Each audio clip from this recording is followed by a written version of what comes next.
amigos queridos, recolhidos em oração, nos encontramos nesta hora para elevarmos os nossos sentimentos mais purificados a Jesus, para que possamos nesta manhã estabelecermos as sintonias felizes de pensamentos benevolentes e esperançosos, para que, como num feixe de luzes, possamos nos erguer às alturas espirituais, aos páramos divinos, às instâncias felizes, onde espíritos benevolentes estabelecem a obra divina em cada coração.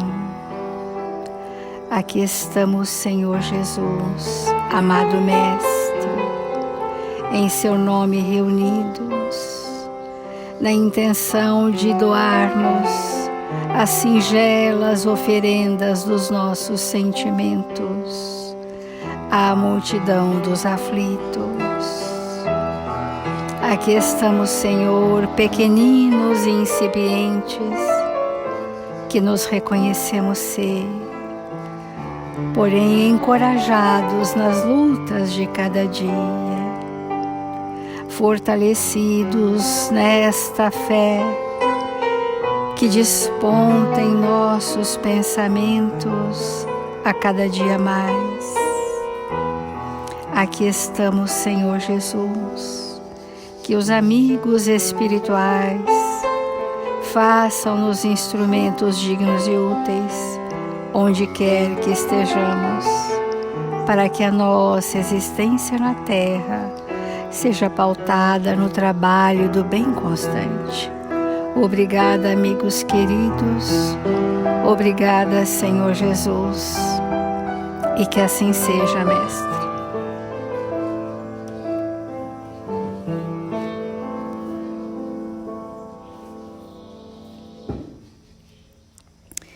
Do Evangelho segundo o Espiritismo, bem-aventurados os aflitos, bem-aventurados os que choram, porque serão consolados, bem-aventurados os que têm fome e sede de justiça, porque serão saciados, bem-aventurados os que sofrem perseguição pela justiça, porque o reino dos céus é para eles. É uma citação de Mateus, capítulo 5, versículo 4, 6 e 10. Mateus, Levi, é esse espírito que, através dele, o Sermão da Montanha se estabeleceu na terra. Olha que importante, ele foi o instrumento divino que trouxe algumas questões que ele não conhecia e que Jesus, ao esclarecê-lo, trouxe o Sermão da Montanha. E então, Mateus, esse espírito de primeira linha dos trabalhadores do Cristo na Terra, não entendia que os sofridos de toda sorte poderiam ser os melhores trabalhadores na vinha do Senhor. Ele não entendia que a dor esculpia em nós uma sensibilidade, um estado de prontidão para a dor do próximo. Ele não sabia. E ele achava que o reino de Deus deveria ser composto de pessoas fortes e saudáveis, que os estropiados de toda sorte, o que poderiam colaborar na implantação de um reino de amor na terra?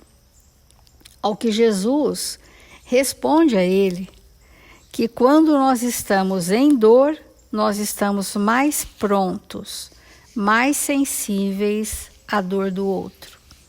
E que aqueles que aderiram ao cristianismo na primeira hora eram espíritos que não se rebelavam diante da justiça divina, que no íntimo dos seus sentimentos eles haviam compreendido da necessidade imperiosa de passarem o que estavam passando e ainda assim eram agradecidos. E ainda assim estavam dispostos ao trabalho, porque estes que buscaram Levi não foram aqueles que buscaram a cura do corpo ou da mente, foram aqueles que vieram se alistar para o trabalho, e havia diferença nisso. Quando Jesus se reunia na casa de Simão, o Pedro, ali havia uma multidão, entre muitos, que buscavam libertação da cura do corpo ou das perturbações da mente. Mas aqueles que buscaram Levi vieram se candidatar ao trabalho na vinha do Senhor. E estes que, apesar da sua própria dor, se candidataram ao trabalho na seara do Cristo, eles tinham uma força interna chamada resignação diante das suas aflições, e que, apesar das suas dores, estavam prontos. Então, nós temos falado nesse início de capítulo que nem todos os que sofrem são bem-aventurados, porque podemos sofrer com indignação, com rebeldia, com revolta, podemos evitar a dor nos processos espetaculares de ilusão, de fugas dos seus compromissos, não é? Estes que são os bem-aventurados são aqueles que compreenderam na intimidade do seu ser espiritual a lei de justiça, amor, caridade aplicada em si. Que sofrer a consequência dos nossos atos é o único caminho que nos amadurece por ora neste planeta. Se nós não tivermos a consequência dos nossos atos, que depois a gente não quer arcar, se nós não assumirmos isso como uma construção de valores que eu não possuo, não seremos regozijados e nem bem-aventurados, não é? Então, ainda Emmanuel traz no livro para nós, Ceifa de Luz, um capítulo interessante que chama Aflição. E todos nós passamos por aflições, né? E ele vai dizer algumas das aflições mais oportunas para a nossa evolução. E que a gente, fazendo essa compreensão, ficaríamos no patamar daqueles primeiros cristãos que bateram lá, estropiados, sofridos, rastejantes, querendo servir e não ser servido. Isso é uma diferença importante. Então, ele diz, aflição, lição 31 do Ceifa de Luz. Cada criatura retorna à terra com a aflição que lhe diz respeito às lides regeneradoras. Então, isso já é uma análise profunda que precisamos fazer sobre as nossas aflições. Cada criatura retorna com a aflição que diz respeito à sua ação regeneradora. Ou seja, essa aflição, simbolicamente aflição, estamos falando de dores. Essa dor, esta aflição, é o instrumento divino que vai regenerar o meu ser. É o instrumento da minha regeneração. Se eu souber aproveitar e não ficar me agasalhando na dor como se sofrer fosse um bem. Porque não estamos falando de sofrimento, estamos falando de dor. Sofrer é a forma resistente que nós temos de aceitar aquela questão reencarnatória importante. Muitas vezes, diante de uma aflição, preferimos só sofrer, e sofrer muito, e sofrer encarnações. E vamos definindo para nós o quanto nós queremos estagnar. Que se eu, diante da dor, resolvo só sofrer, eu não vou me transformar, eu vou só sofrer. E a dor não terá utilidade para mim. Quantas pessoas passam enfermidades dificílimas, que é para um despertamento de sentimentos, e elas não entendem assim, se vitimizam. Aquela enfermidade física é curada, surge outra, se vitimizam. E assim ela vai vivendo no sofrimento que ela escolheu do que a regeneração que ela necessita através daquele instrumento. Então, Emmanuel diz claro, cada criatura retorna à terra com a aflição que lhe diz respeito às lides regeneradoras. As minhas aflições me colocam na minha regeneração, se eu souber aproveitar. E se eu souber aproveitar, serei um espírito bem-aventurado, ou ditoso, ou feliz, que são sinônimos.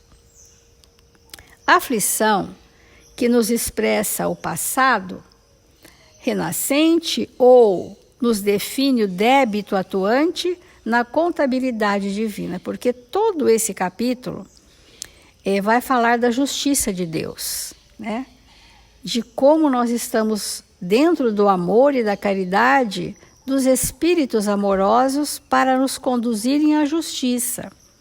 Então, a dor de hoje, seja uma dor moral, física, de qualquer natureza, ela revela a minha anterioridade. O que é que eu trouxe na minha anterioridade para eu resolver nesta encarnação, né?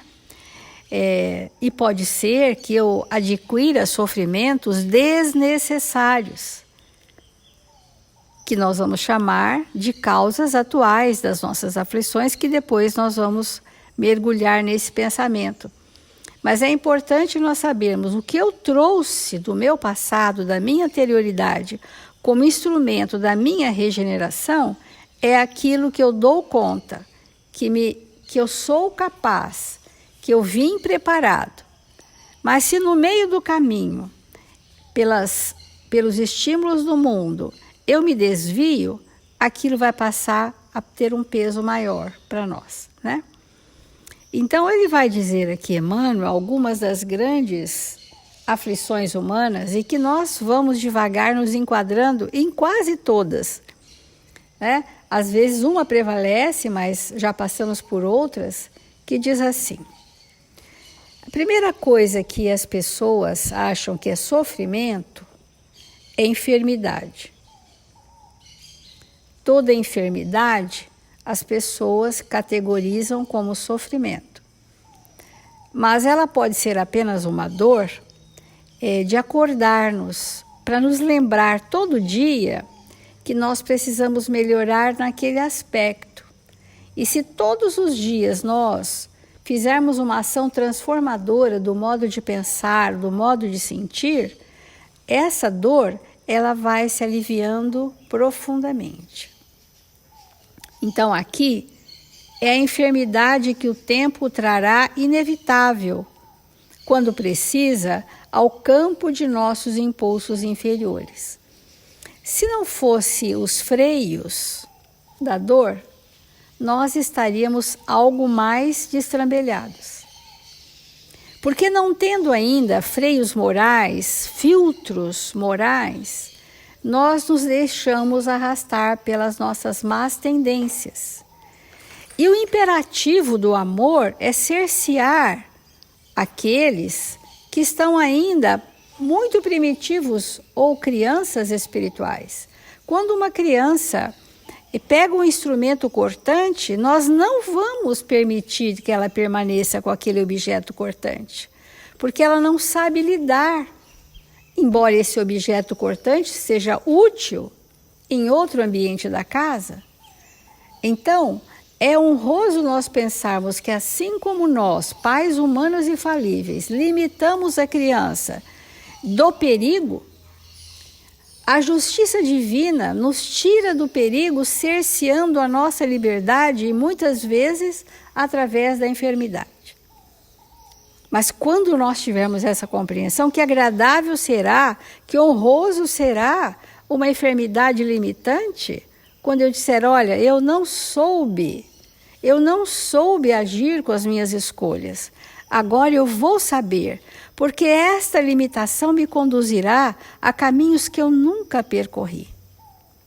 Então, que importante, as bem-aventuranças é um estado de gratidão a Deus pelos momentos difíceis, que nós chamamos aflições terrenas, que nos causam dor e dificuldades, mas que são recursos importantes para aferir que espírito eu sou. Então, outro motivo de aflições é a condição social. repleta de espinhos, em que se nos ajustarão as diretrizes e os pensamentos. Às vezes, uma condição social de muita privação material é uma denúncia clara de que nós sabemos bem abusar. Sabemos bem ser ociosos, sabemos bem sermos eternamente pedintes para que o outro me abasteça. Então, esses espíritos que, por certo, já também fomos nós, esses espíritos que vêm com restrições mais severas, sociais e econômicas, e que geram naturalmente muitas dificuldades, são recursos para limitar o espírito que não sabe por si mesmo vencer a compulsão, os excessos, os abusos, os exageros. Então, mas eles aguardam de nós o quê? Que a gente vá alimentá-los, porque isso é uma prática usual da humanidade, todos já fazemos. Levar alimento, levar coisas de sobrevivência. Mas não é disso necessariamente que o espírito veio buscar. O que ele veio buscar dentro dessas questões abusivas, intempestivas, dos excessos, dos vícios, da abundância e que os anestesiaram na ociosidade? O que eles vieram buscar? Vieram buscar que o trabalhador espírita cristão seja um trabalhador de Jesus e leve pão do Espírito a quem tem fome do Espírito. Por isso que na casa espírita nós precisamos ter o Evangelho como pilar maior da casa, em todas as casas. E a parte assistencial que é relevante e necessária, ela fica secundária, porque a pessoa que recebe amparo e ela desperta para perceber quem ela é e ela o que veio fazer, esse é o trabalho da doutrina espírita. São muitas as aflições, nós vamos só dizer algumas hoje e vamos continuar por um bom tempo declinando as aflições terrenas. É sempre importante, quando nós abordamos o tema aflições, pensar assim: o que é capaz mesmo de nos afligir? Porque é evidente que a aflição, ela não é igual para todas as pessoas. Então, há pessoas, espíritos, que são capazes de viver com extrema pobreza material e não achar que isso é aflição. Não é verdade? Há pessoas que são capazes de viver processos de doença graves, gravíssimos, e aquilo não ser uma aflição. A gente tem um exemplo aqui na nossa casa, né, que todos nós conhecemos, que foi a Carmen Silvia, que teve um câncer que durou mais de 12 anos, fez 3 cirurgias, mas sempre quando a gente conversava com ela e perguntava: Carmen, você está aflita com isso? De jeito nenhum. Nunca, em nenhum momento, nós vimos qualquer nível de aflição na Carmen por conta da doença que ela viveu. Enquanto que para outros, encravou uma unha, acabou, né? A pessoa não suporta. Às vezes não é nem encravar, só o fato de pensar que pode encravar já desestrutura completamente o campo mental, né? Então, às vezes, nós temos também aqui na casa um exemplo, às vezes uma pessoa tem um recurso financeiro astronômico e aquilo é uma aflição do começo ao meio e ao fim, todo o tempo todo. O espírito se sente aflito por ter. Às vezes, a aflição é na família, às vezes, problemas familiares são verdadeiras aflições, enquanto que para outros, problemas familiares são problemas familiares. Nós temos exemplos, né, de pessoas que têm problemas familiares homéricos e a gente pergunta, como que você sente diante disso? Tranquilo, são questões da vida. Então, o Evangelho é algo muito reflexivo. Jesus nos convida a refletir o que seja a aflição para nós, para cada um de nós. Então, muitas vezes, alguém não gosta da gente e para a gente tanto faz, se gosta, se não gosta, a gente segue, compreende, perdoa e pronto, não tem aflição. Para outros, alguém é capaz de se suicidar porque alguém deixou de gostar dele. Enfim, o que nos aflige de verdade? Porque a reencarnação, ela é uma situação extraordinária para nós em espíritos. Por quê? Porque se para mim a pobreza é uma aflição, será necessário que eu nasça 1 milhão de vezes pobre para me desvencilhar dessa ideia que a ausência de recurso material é problema. Porque definitivamente não é.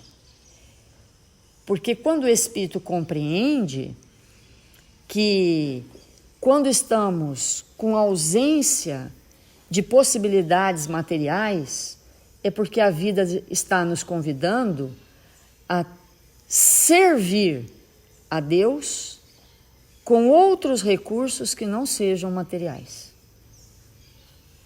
Porque tudo que nos acontece na nossa vida e que nós chamamos de aflição, muitas vezes, na verdade são oportunidades de servir. Mas quando o espírito ainda não compreendeu de verdade o que é servir, quando aparece um desafio, ele se sente aflito. Porque uma pessoa gravemente doente, voltando no exemplo da Carmen, eu me lembro uma noite, ela tinha feito a cirurgia do seio, então tinha esvaziado os gânglios, ela não tinha força nos braços. E uma noite teve um problema com um familiar e a gente tinha uma Kombi aqui na Terra de Ismael muito velha. E quem já dirigiu Kombi sabe que a direção é muito grande e a força que tem para fazer, para virar, e estava uma chuva violenta e a Kombi estava embaixo, longe da casa. Ela saiu na chuva, com dores, entrou nessa Kombi, caindo aos pedaços, sem força para manejar aquilo ali, e foi buscar um familiar que estava com problema. Então, a doença não impediu de servir. Porque qualquer coisa que nós estejamos submetidos na vida, que a gente chama de problema ou de aflição, é para que nós possamos aprimorar o ato de servir. Porque quando nós aprendemos a servir todo o tempo todo, a todos indistintamente, nós estabelecemos esse bem. Porque olha a palavra, bem-aventurado. Bem-aventurado. Então, esse bem do bem-aventurado é quando ele entende que aquilo que poderia ser uma aflição é, na verdade, uma situação onde ele está sendo convidado a servir a Deus. ou pelo exemplo, ou pela ação concreta, ou seja lá por que for. Então, por exemplo, nesse momento que nós estamos vivendo, de pandemia, em que muitos e muitíssimos corações estão aflitos por perdas inesperadas, perdas de pessoas, perdas de recurso, perdas de muitas situações, etc., não existe um ambiente mais propício para servir quando há uma situação como essa. Então, muitas pessoas nesta situação estão servindo muito mais do que numa situação onde não havia a pandemia. Porque vem aquela oportunidade para servir. Então, quando nós vamos pensar em aflição, nós temos que pensar assim: se eu fosse convidada a nascer no Camboja e de uma etnia lá que existe no Camboja, isso me traria aflição? Vamos perguntar. Porque se isso me trouxer aflição, isso revela algo que eu trago dentro de mim de equívocos que eu ainda não trabalhei. Porque aonde Deus me colocar, que achar que é o lugar melhor para mim, é o melhor lugar para mim. E não é para eu me afligir, é para eu crescer. Mas vamos mudar. E se estou num planejamento reencarnatório e alguém disser para mim assim: não, você vai nascer filha do Bill Gates, vai herdar uma fortuna inimaginável. Isso me afligiria? Não, você vai nascer com uma beleza nunca vista na Terra, física.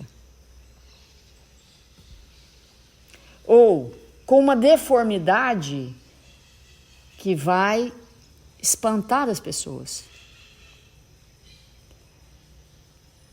Você vai nascer num ambiente onde você não vai poder estudar.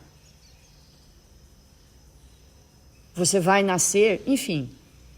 Ou nesta mesma existência onde tudo está pré-determinado, o que poderia acontecer nesse momento que seria para mim profunda aflição? Porque se aquilo for uma aflição, que é para mim, mas não é para você, o que significa? Eu preciso experienciar esse desafio para desenvolver o que não possuo. E que o outro, que não se incomoda em absolutamente nada com aquilo,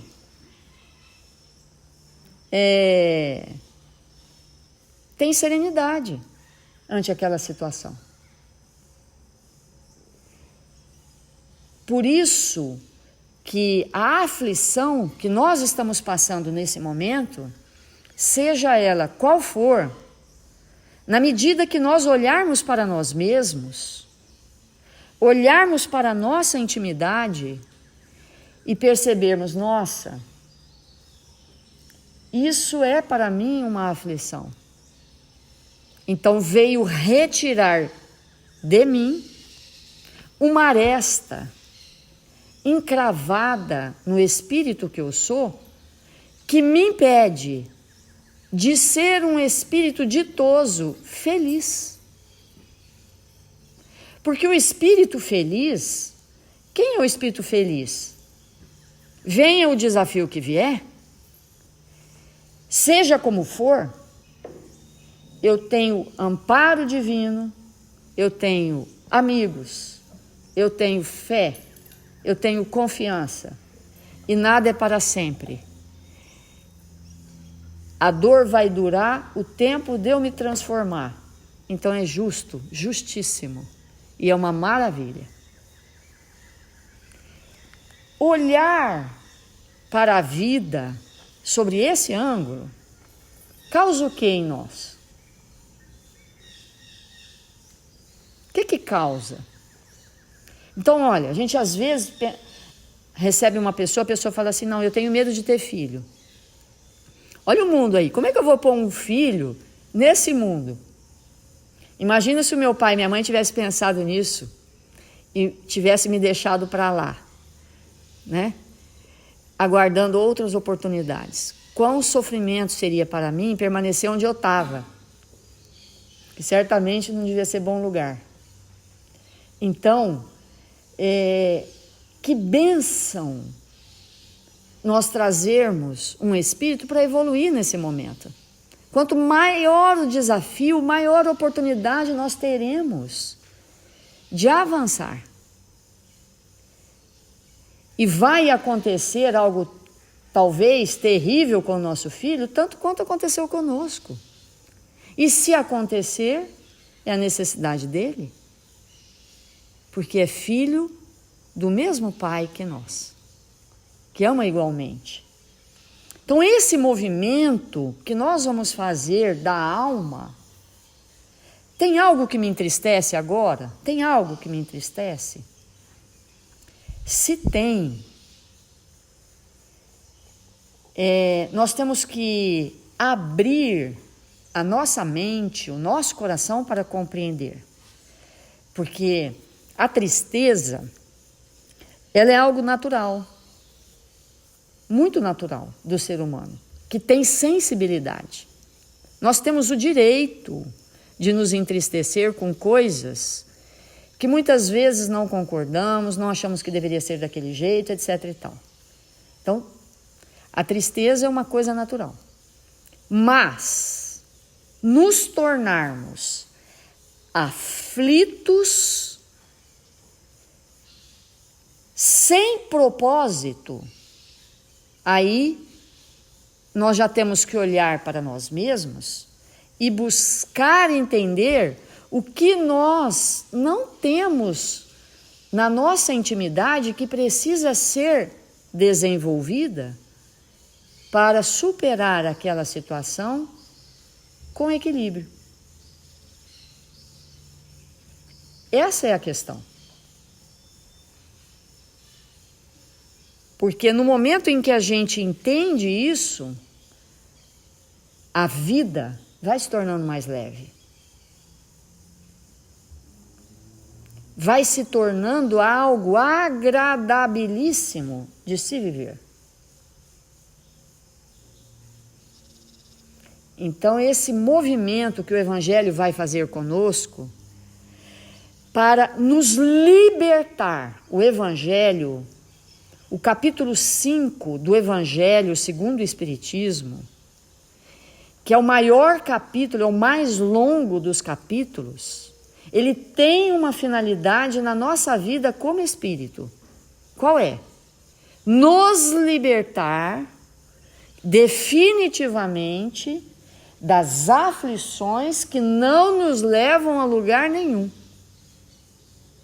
Porque das aflições propriamente ditas, ele não vai nos libertar. Ao contrário, porque nós necessitamos das aflições para desenvolver o que não possuímos. Mas vai definitivamente, se entendido e vivenciado na nossa intimidade, e é isso que a gente espera no final desse capítulo, ter um entendimento mais profundo e uma libertação mais ampla, de compreender assim, olha, bem-aventurado os aflitos. Ou seja, quando eu estiver em aflição verdadeira e útil, alguém me perguntar como vai, e eu disser, estou bem-aventurada, terei compreendido. Vamos fazer a nossa prece.